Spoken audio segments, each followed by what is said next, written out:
Está começando mais um Edu Pergunta especial deste sábado.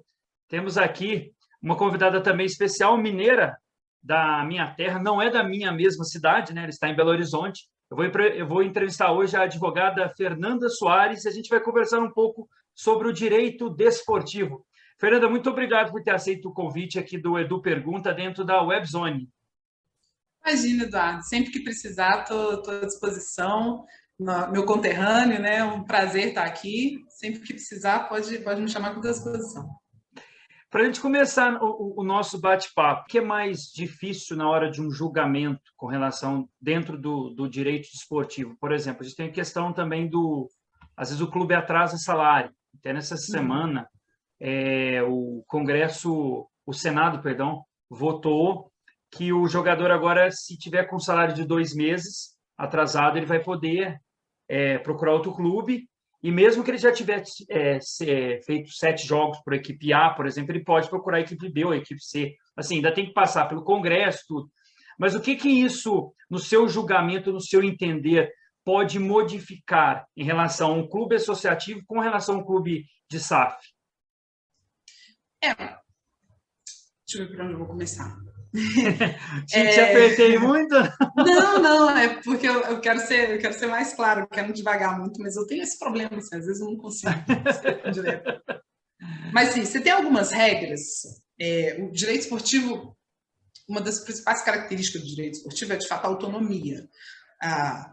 Então, isso quer dizer que há algumas regras que são típicas do esporte, e quem está dentro da cadeia desportiva precisa seguir essas regras. Quando eu falei dos tribunais desportivos, por exemplo, os tribunais desportivos, eles são tribunais privados, eles são os tribunais do esporte. Então, existe um tribunal de justiça desportiva do futebol, um tribunal de justiça desportiva do vôlei, do badminton, do basquete, enfim. E é um julgamento privado, é uma justiça privada com regras editadas pelo Estado, mas com regras próprias. Então, você tem o Código Brasileiro de Justiça Esportiva. Por que eu estou dizendo isso? Porque há certos aspectos que quem está dentro da cadeia esportiva precisa seguir e que são diferentes de um trabalhador fora da cadeia esportiva, por exemplo. Então, você tem algumas limitações que são impostas dentro do esporte que outro trabalhador que está fora do esporte não tem. Por exemplo, essa limitação que você mencionou de um atleta que não poder atuar por outro clube depois que ele já fez 7 partidas. Você não tem esse tipo de limitação fora do esporte. Quer dizer, você trabalhou numa empresa, você quer sair para outra empresa, você faz o que você quiser. Você pode sair você pode trabalhar cada mês em uma empresa, se você quiser. No esporte você não pode. Então, há certas limitações que são típicas do esporte, que são limitações de cunho privado, às vezes são regras privadas, não é uma regra estatal, é uma regra privada, que quem está dentro do esporte precisa seguir. Por que isso existe? Além de a nossa própria Constituição reconhecer que o esporte é autônomo, que é possível que o esporte, de fato, crie regras que são só para ele. Isso é importante porque sem essas regras é muito difícil o esporte continuar, o esporte existir. De novo nessa regra, como é que eu vou fazer um campeonato no qual cada semana um atleta está jogando por um time? Seria possível? Isso é muito difícil. O esporte ia ser muito difícil. Então, há certas regras, eu estou pegando esse exemplo, mas posso falar de outros. A própria existência do Tribunal Desportivo, enfim, seria possível eu julgar casos tipicamente do esporte na justiça comum, não só pela demora da justiça comum, mas são casos que são tipicamente esportivos. Um ato hostil, uma jogada violenta, algo que eu preciso tirar aquele atleta por 4 ou 5 partidas, porque que houve uma jogada violenta, houve uma agressão física, algo ali dentro do jogo. Para eu discutir isso na justiça comum, não ia ficar legal. Então, eu precisei de toda uma estrutura jurídica privada, porque o esporte é tão singular, as regras são tão específicas, e, de novo, eu preciso ter regras que valem para o futebol do Brasil, as mesmas regras que valem para o futebol em qualquer lugar do mundo, senão eu não consigo julgar. Então, eu preciso observar as regras que vêm também de entidades privadas fora do Brasil. Então, no caso do futebol, eu preciso observar as regras que vêm da FIFA. A FIFA também é uma entidade privada. E aqui eu tenho trabalhadores brasileiros que atuam no esporte que precisam observar regras de uma entidade internacional privada. Regras que às vezes não conversam 100% com regras estatais. Tudo isso para dizer que às vezes que há regras específicas do futebol que vão conflitar mesmo com as regras estatais. Porque o esporte precisa disso para existir. Mas, assim, uma questão, por exemplo, você citou que a regra seria, vamos dar um exemplo assim, internacional, de uma maneira geral, mas por que alguns países, por exemplo, eu não sei se é a sua área que eu vou entrar agora, na Argentina, por exemplo, teve o caso de racismo, mas não é punido como no Brasil. Como é que a justiça atua aí? Ou não entra mais na área da justiça desportiva, entra numa área civil? Pode entrar na área civil, pode entrar na área penal, a depender do que acontece. O esporte tem as suas regras, o esporte tem seus mecanismos de resolução de conflitos, mas caso haja algum acontecimento que o esporte não dê conta de punir, aí sim a gente vai para o civil ou para o penal. Então pode ser que aconteça algo dentro de uma partida que extrapola as medidas de resolução de conflitos do esporte. Então, se há uma prática de um crime de racismo, por exemplo, a gente está falando de um crime, o esporte tem mecanismos de punir infrações discriminatórias, mas a depender do crime, é possível que haja uma punição desportiva, e aí a gente está falando, por exemplo, de perda de ponto, ou suspensão por partida, isso são punições tipicamente esportivas. É possível que essas punições não sejam suficientes. Aí a gente vai para a área do direito penal, para que o direito penal possa também punir. Mas tem conflito, Fernanda? Desculpa a pergunta. Não tem conflito. Não tem um conflito entre a parte penal e a desportiva, não tem... Não tem esse conflito. Aconteceu um crime, esse crime precisa ser punido. Ele pode ser punido na área desportiva e também na área penal.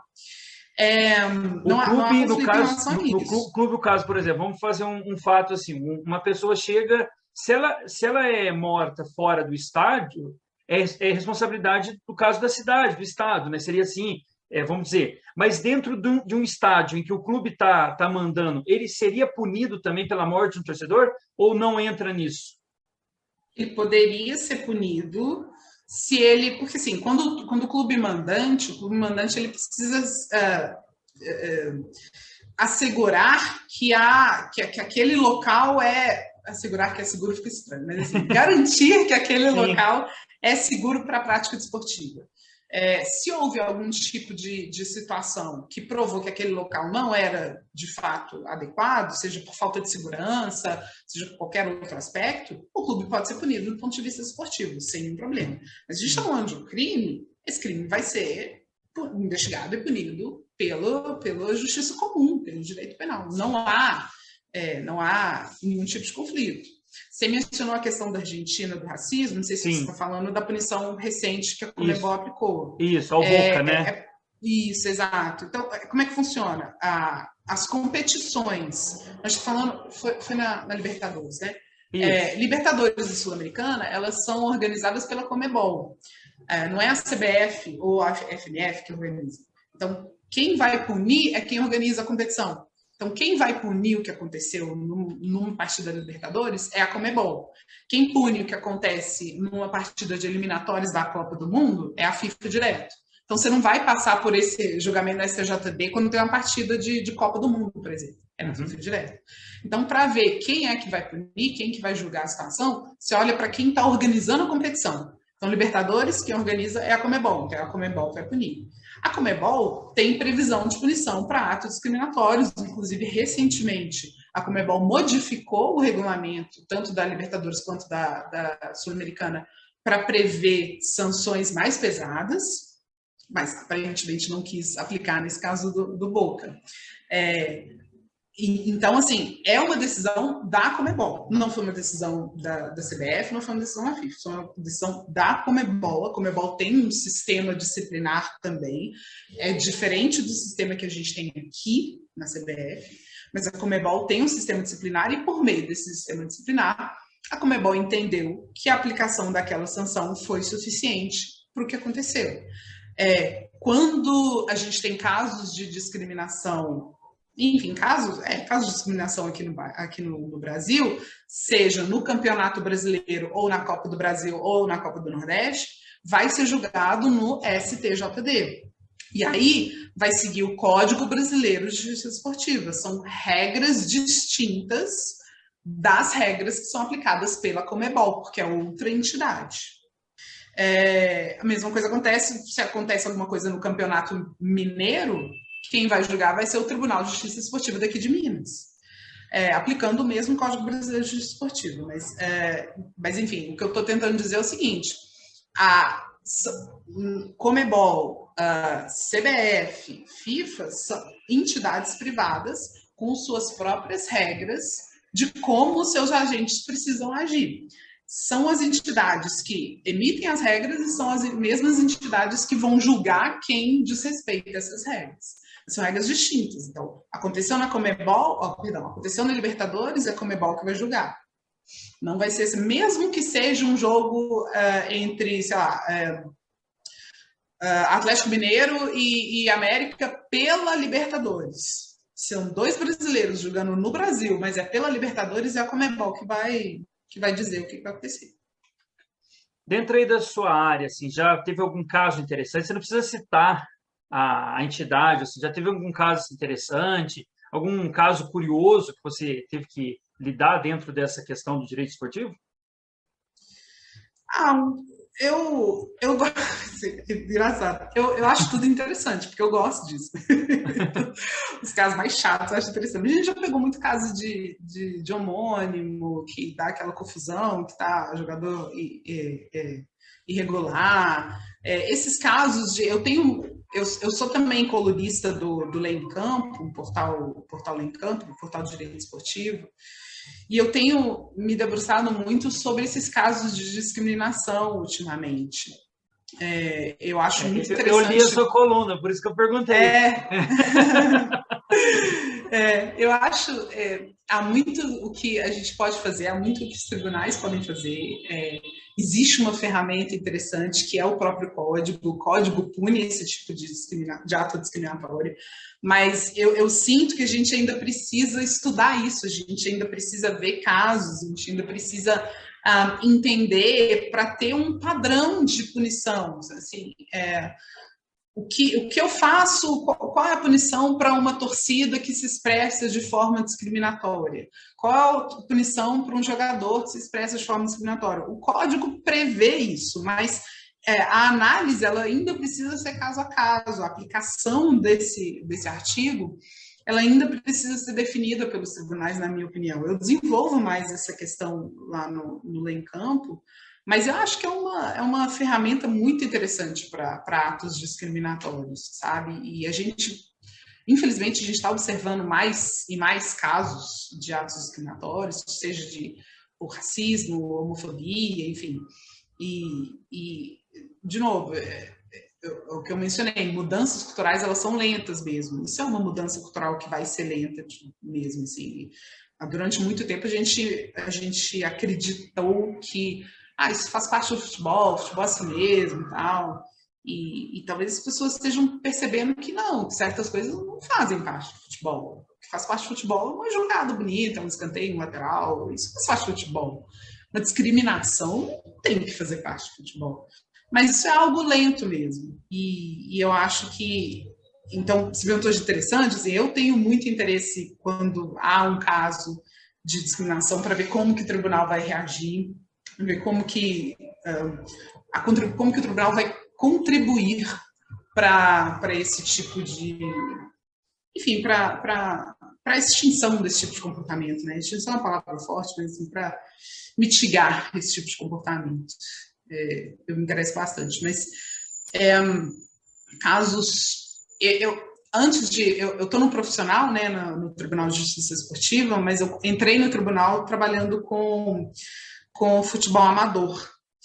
E futebol amador a gente vê muita coisa mesmo, né? A gente vê o árbitro aplica um cartão vermelho, mas ele não mostra para o atleta por medo da torcida, de apanhar da torcida.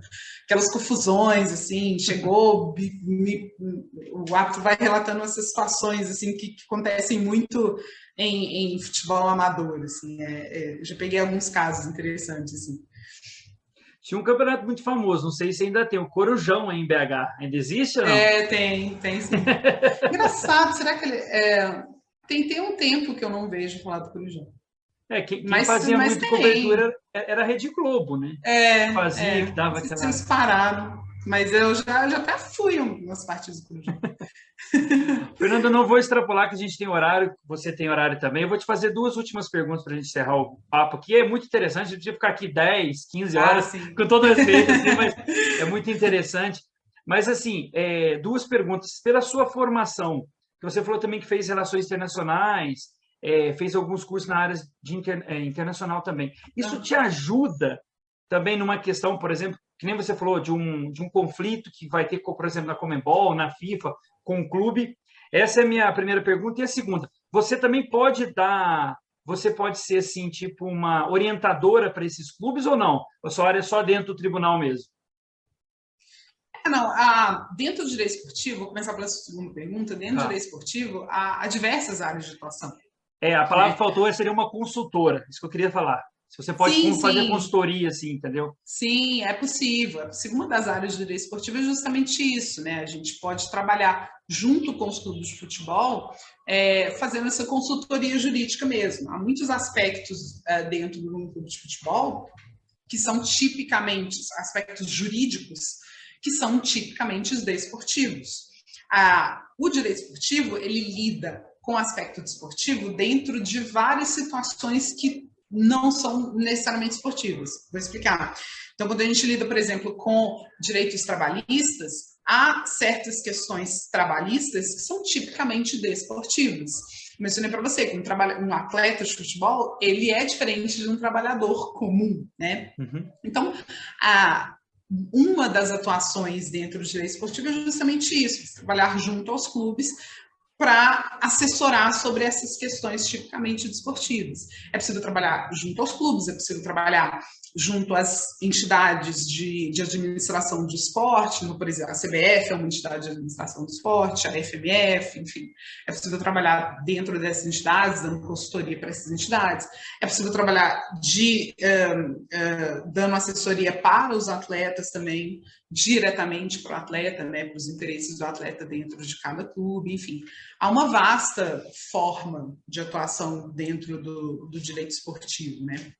E sobre a sua primeira pergunta, de fato, a minha formação internacional ela me auxilia muito a compreender essas questões para fora, essas questões internacionais, essas relações dentre as entidades privadas no esporte, né?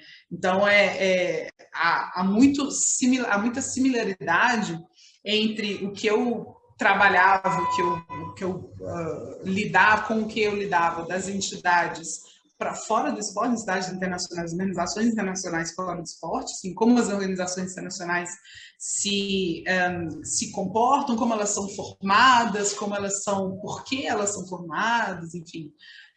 E as entidades desportivas internacionais. Então, eu acabo tendo uma percepção um pouco melhor de como essas relações funcionam, tendo uma bagagem de relações internacionais também, de relações internacionais, de negócios internacionais, enfim, a gente está falando do esporte, mas a gente está falando, uma indústria também, são negócios, né?